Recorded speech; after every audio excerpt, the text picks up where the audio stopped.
কারাবরণ করেছেন এবং নির্যাতিত হয়েছেন সেই অসাধারণ নেত্রী দেশনেত্রী বেগম খালেদা জিয়া আর আমাদের মাঝে নেই। আপনারা সবাই জানেন যে এই নেত্রী দীর্ঘদিন তার রাজনৈতিক জীবনের প্রায় সমস্ত অংশটাই তিনি গণতন্ত্রের জন্য সংগ্রাম করেছেন এবং গণতন্ত্রের মূল্যবোধগুলোকে প্রতিষ্ঠা করবার জন্য তিনি আজীবন কাজ করে গেছেন। 3 বার প্রধানমন্ত্রী হয়েছেন। যখন প্রধানমন্ত্রী হয়েছেন তখন গণতন্ত্রকে প্রাতিষ্ঠানিক রূপ দেওয়ার জন্য তিনি কাজ করেছেন, জনগণের উন্নয়নের জন্য কাজ করেছেন। আর যখন বিরোধী দল ছিলেন তখন তিনি একইভাবে সেই গণতন্ত্রকে প্রাতিষ্ঠানিক রূপ দেওয়ার চেষ্টা করেছেন। প্রিয় সাংবাদিক বন্ধুগণ, আজকে সেই নেত্রীর ইন্তেকালে বাংলাদেশের রাজনৈতিক ইতিহাসে এক অপূরণীয় ক্ষতি সাধিত হল এবং এই ক্ষতি পূরণ সহজে সম্ভব নয়।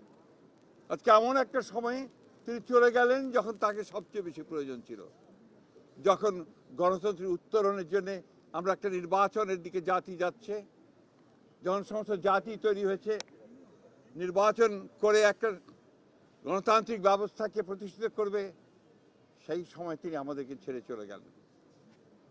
আমরা এই শোক, এই বেদনা আমাদের পক্ষে ধারণ করা খুব কঠিন। তারপরেও আমরা এই শোককে শক্তিতে রূপান্তরিত করতে চাই।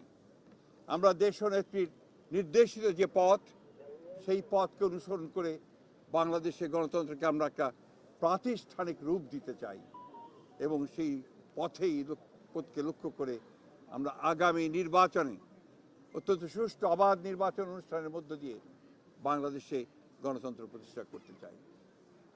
সেই নেত্রী আজকে অসংখ্য লক্ষ কোটি মানুষকে কাঁদিয়ে চলে গেছেন। আগামীকাল তার জানাজা অনুষ্ঠিত হবে, দাফন হবে। জানাজার জন্য আমরা স্থায়ী কমিটি সিদ্ধান্ত নিয়েছি যে আগামীকাল দুপুর আমরা ভবনের দক্ষিণ প্লাজায় যে মাঠ এবং বাণিজ্য অ্যাভিনিউ, এই পুরো অংশ জুড়ে আমাদের নেত্রীর জানাজা অনুষ্ঠিত হবে। এই জানাজা পড়াবেন আমাদের জাতীয় মসজিদের খতিব অর্থাৎ বাইতুল মোকাররমের খতিব। আর এই জানাজায় যে সঞ্চালন করবেন, পুরো বিষয়টাকে যিনি সঞ্চালন করবেন, তিনি হচ্ছে আমাদের জাতীয় স্থায়ী কমিটির সদস্য জনাব নজরুল ইসলাম খান।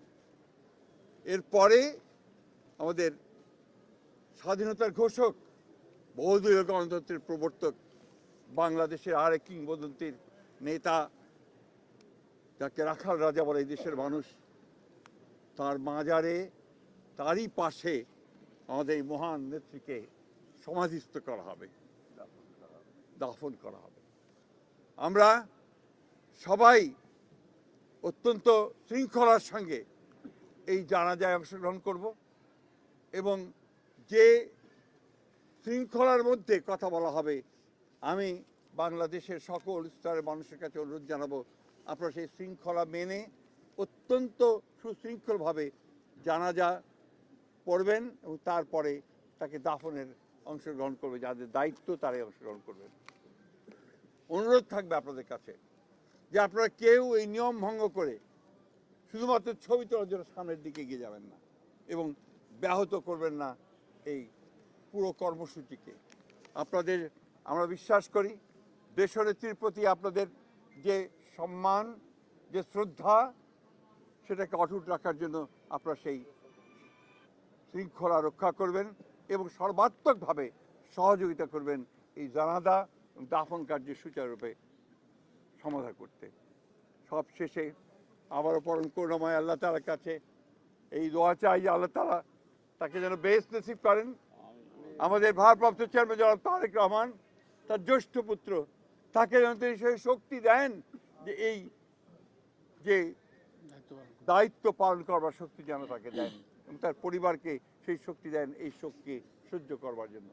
আসুন আমরা আজকে সবাই এই শোককে শক্তিতে রূপান্তরিত করে বাংলাদেশ জাতীয়তাবাদী দলকে একটা অপ্রতিরোধ্য দল হিসেবে গড়ে তুলি, বাংলাদেশকে সত্যিকার অর্থেই একটা গণতান্ত্রিক রাষ্ট্র হিসেবে আমরা প্রতিষ্ঠিত করি। সবশেষে আবারও আপনাদেরকে ধন্যবাদ জানিয়ে আপনাদের সকলের সহযোগিতার জন্য বিশেষ করে এবং আপনারা জানেন যে ইতিমধ্যেই সরকারের তরফ থেকে 3 দিন শোক দিবস ঘোষণা করা হয়েছে, আগামীকাল ছুটি ঘোষণা করা হয়েছে এবং আপনারা ইতিমধ্যে জানেন যে প্রধান উপদেষ্টা তিনি বাণী দিয়ে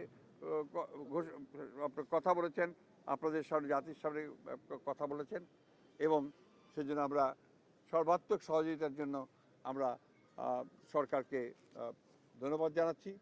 সেই সঙ্গে দলের পক্ষ থেকে আপনারা জানেন যে 7 দিনের শোক ঘোষণা করা হয়েছে। এই 7 দিন আমাদের কালো পতাকা আমরা ধারণ করব, কালো ব্যাজ ধারণ করব, কালো পতাকা উঠবে প্রত্যেকটি কার্যালয়ের, আমাদের দলীয় কার্যালয়ে, এবং প্রত্যেক কার্যালয়ে দোয়া পড়া হবে, কোরআন তেলাওয়াত হবে। এই বিষয়গুলো আপনারা সবাই পালন করবেন। আমরা আবারও সকলকে সহযোগিতা করার আহ্বান জানিয়ে আমরা আজকে শেষ করছি। আসসালামু আলাইকুম।